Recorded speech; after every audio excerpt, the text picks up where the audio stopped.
Welcome Sakthi cook and லைஃப்ல. Hi friends, எல்லாரும் எப்படி இருக்கீங்க? நம்ம வீடியோவை லாஸ்ட் வரைக்கும் ஸ்கிப் பண்ணாம பாருங்க. நம்ம இன்னைக்கு பார்க்க போறது என்னன்னு பாத்தீங்கன்னா, நெத்திலி கருவாட்டு வறுவல் தாங்க பார்க்க போறோம். கருவாடு எனக்கு ரொம்பவே பிடிக்குங்க. நம்ம இன்னைக்கு நெத்திலி கருவாட்டு வறுவல் எப்படி பண்ணலான்னு பார்க்கலாம் வாங்க. இப்போ பாத்தீங்கன்னா நான் ஒரு பாத்திரத்துல தேவையான கருவாடு நான் எடுத்துக்கிட்டேன். நெத்திலி கருவாடு தாங்க. இதோட வால் தலை எல்லாமே ஊரில் வச்சு நான் பிச்சு க்ளீன் பண்ணி எடுத்துகிட்டு வந்துட்டேங்க. இப்போ நமக்கு இந்த கருவாடு கொஞ்சம் தண்ணி ஊற்றுறதுக்கு பதில் வெந்நி ஊற்றி யூஸ் பண்ணோன்னா சீக்கிரமாகவே அது லைட்டாக நமக்கு ரெண்டாக நம்ம பிச்சு எடுக்கிற அளவுக்கு நமக்கு ஈஸியாக இருக்குங்க. இப்போது நம்மளோட கருவாடு கொஞ்சமாக ஊறிடுச்சு. இப்போ பார்த்தீங்கன்னா உங்களுக்கே தெரியும் எவ்வளோ ஈஸியாக பிக்கிறதுக்கு வருதுன்னு பாருங்கங்க. இதேமாரி ரெண்டாக நீங்கள் பிச்சு எடுத்துக்கோங்க. ஏன்னு பார்த்தீங்கன்னா குழந்தைங்க சாப்பிடும்போது அந்த முள் இருந்துச்சுன்னா அவங்களுக்கு சாப்பிட்றது கஷ்டமாக இருக்கும். இப்போ பார்த்தீங்கன்னா நம்ம வறுவலுக்கு தேவையான தேங்காய் ரெடி பண்ணி எடுத்துக்கலாம்.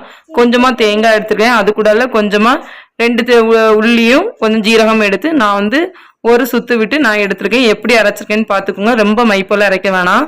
இப்போ பார்த்தீங்கன்னா நம்ம கருவாடு எல்லாமே நான் 2ஆ பிச்சு எடுத்து க்ளீன் பண்ணி நான் வச்சாச்சு. இனி பார்த்தீங்கன்னா அடுப்பை ஆன் பண்ணி ஒரு கடாய் வச்சு அதில் கொஞ்சமாக நம்ம எண்ணெய் விட்டுக்கலாம். இப்போ எண்ணெய் நல்லா சூடாகினதும் கொஞ்சமாக கடுகு போட்டு பொரிய விட்டுக்கலாம். கருகு பொரிஞ்சதும் பார்த்தீங்கன்னா கருவேப்பிலை கொஞ்சமாக சேர்த்துக்கலாம். கருவேப்பிலை கொஞ்சம் பொரிஞ்ச உடனே பார்த்தீங்கன்னா நம்ம க்ளீன் பண்ணி வச்சிருக்க நெத்திலி கருவாடை இந்த எண்ணெயோட நம்ம சேர்த்து கொஞ்சமாக நம்ம நல்லா வதக்கி விட்டுக்கலாம். இது செய்கிறது ரொம்பவே ஈஸிங்க. ஆனால் பார்த்தீங்கன்னா லாஸ்ட் கலரும் மனமும் செமையாக இருக்கும். சாப்பிட்றதுக்கு சூப்பராக இருக்கும். இப்போ இதை நம்ம நல்லாவே கிண்டி விட்டுக்கலாம். உங்களுக்கு பார்த்தாலே சேஞ்சஸ் தெரியுங்க. ஃபர்ஸ்ட் நம்ம பண்ணும்போது இது எப்படி கலரா இருக்கு, லாஸ்ட் வரும்போது அதோட கலர் நல்லா வெந்து வரும்போது கலரே கொஞ்சம் மாறி இருக்கும். அப்பவே நீங்க கண்டுபிடிச்சுக்கலாம். இப்ப பாத்தீங்கன்னா என்னோட நெத்திலி கருவாடு கொஞ்சம் நல்லாவே வதங்கி பொரிய வந்துடுச்சு. இனி நமக்கு தேவையான மசாலா பொருட்கள் நம்ம இதோட சேர்த்துக்கலாம்.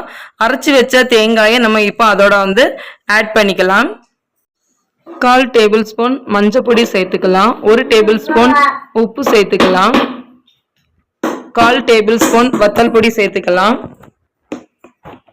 சேர்த்து எல்லாத்தையும் மிக்ஸ் பண்ணி நல்லா கொஞ்சம் வதக்கி விட்டுக்கலாம். இப்போ பார்த்தீங்கன்னா நம்ம எல்லாத்தையும் நல்லாவே வதக்கியாச்சு.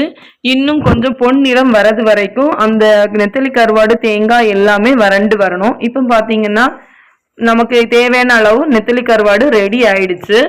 இப்போ ஒரு பவுல்ல நம்ம மாத்திக்கலாம். இதுதாங்க இதோட ஒரிஜினல் கலரே. இப்படி தாங்க ப்ரௌன் கலர்ல தான் இது நம்ம நெத்திலி கருவாடு வறுத்து எடுத்து பார்த்தோம்னா வரும்.